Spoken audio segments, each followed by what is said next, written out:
কি ক'ব আজি অসমীয়া সাহিত্যৰ সংকট চলি থকা বুলি কোৱা হয় বিভিন্ন ক্ষেত্ৰত আৰু তেতিয়াই যেতিয়া আমি দেখিবলৈ পাওঁ যে নতুন প্ৰজন্মৰ কোনোবাই হাতত কলম তুলি লৈছে আৰু আমাৰ প্ৰিয় ভাষাটোত কবিতা ৰচনা কৰিছে, ইয়াতকৈ ভাল লগা কথা আৰু একোৱেই হ'ব নোৱাৰে।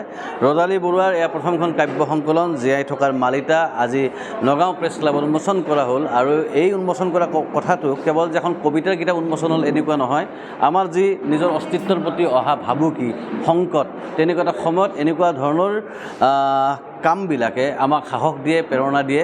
ৰদালি যদিওবা তাই নতুন এগৰাকী কবি বা তাইৰ জীৱনৰ এখন প্ৰথম সংকলন, কিন্তু আমাৰ সকলোৰে বাবে, আমাৰ অসমীয়া জাতিটোক ভাল পোৱা সকলোৰে বাবে কিন্তু এই সৰু কামটো বহুত বিশেষ, গুৰুত্বপূৰ্ণ, প্ৰয়োজনীয়।